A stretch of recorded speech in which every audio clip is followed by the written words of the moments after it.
ایک بڑے ہی بابرکت اور محترم مہینے کی ابتدا ہو چکی ہے جس کا نام محرم الحرام ہے۔ اللہ تعالیٰ فرماتے ہیں ان عدت الشہور عند اللہ 12 شہرا،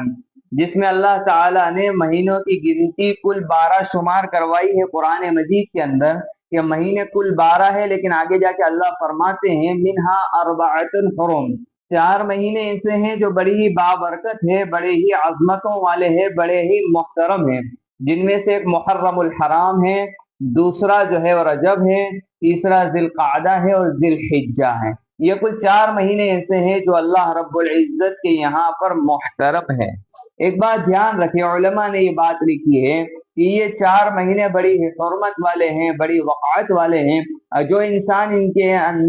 ان مہینوں کے اندر نیکی کرتا ہے تو اس کا ثواب اسے زیادہ ملتا ہے، اور اگر کوئی گناہ کرتا ہے تو اس کا وبال بھی اسے زیادہ بھگتنا پڑتا ہے۔ یہ صحیح ہے جیسا کہ کعبۃ اللہ کے اندر نماز پڑھنے کو، ایک نماز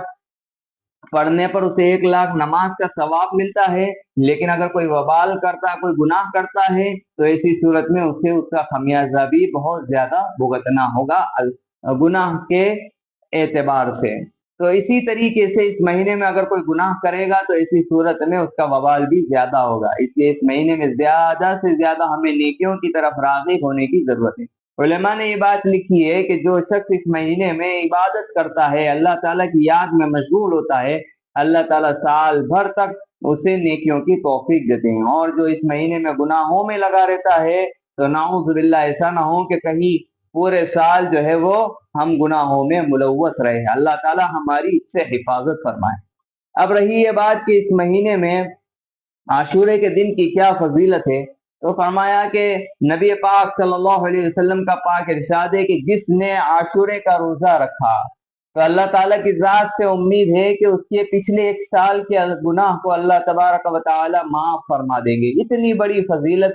ایک روزے پر وارد ہوئی ہے۔ نبی پاک صلی اللہ علیہ وسلم کا پاک ارشاد ہے کہ میں اگر آئندہ سال یہاں پر رہا تو ایسی صورت میں 1 کے بجائے 2 روزے رکھوں گا، لیکن ہوا یہ کہ نبی پاک صلی اللہ علیہ وسلم دنیا سے پردہ فرما گئے اور اس کے بعد یہ نوبت نہیں آئی، لیکن بعد میں اس پر صحابہ کے ذریعے سے عمل کیا گیا۔ نبی پاک صلی اللہ علیہ وسلم کا جو ارادہ تھا اس پر عمل ہوا، اور صحابہ نے بجائے 1 روزہ رکھنے کے 2 روزے رکھے۔ پہلے 1 ہی روزے تھے، اور اس سے پہلے یعنی رمضان المبارک کے روزے کی فرضیت سے پہلے عاشورے کا روزہ مسلمانوں پر فرض تھا، لیکن جب رمضان المبارک کا روزہ فرض ہو گیا اس کے بعد اس روزے کی فرضیت ختم ہو گئی۔ اس کے بعد نبی پاک صلی اللہ علیہ وسلم نے فرمایا کہ جس کا جی چاہے رکھے، جی چاہے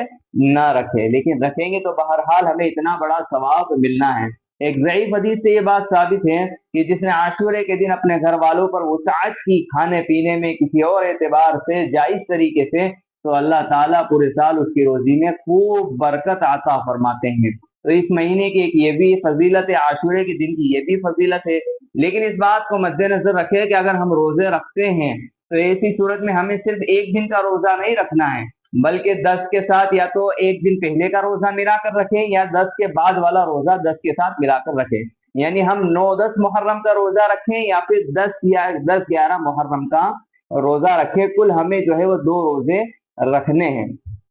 اور اس کے پیچھے کیا راز ہے، کیوں نبی پاک صلی اللہ علیہ وسلم نے ایسا فرمایا کہ میں آئندہ سال اگر رہا تو 2 روزے رکھوں گا؟ تو دیکھیے، بنی اسرائیل کو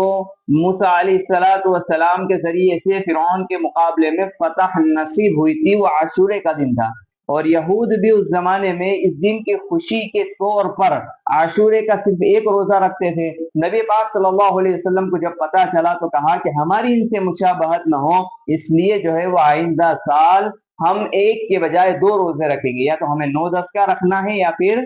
10-11 کا رکھنا ہے۔ اب اگر یہ علت باقی نہ رہے، جیسے کہ اس زمانے میں اب یہ علت باقی نہیں رہی ہے، تو اگر کوئی 1 بھی رکھتا ہے تو اس کی بھی علماء نے گنجائش لکھی ہے۔ یہ کچھ اعمال ہیں محرم کے اور عاشورے کے، اس پر ہمیں جو ہے وہ خاص طور سے عمل کرنا چاہیے۔ چھوٹے چھوٹے عمل ہیں، لیکن اللہ تبارک و تعالیٰ نے بڑا ہی عمدہ ان پر ثواب رکھا ہے۔ اللہ تعالیٰ ہم سب کو عمل کی توفیق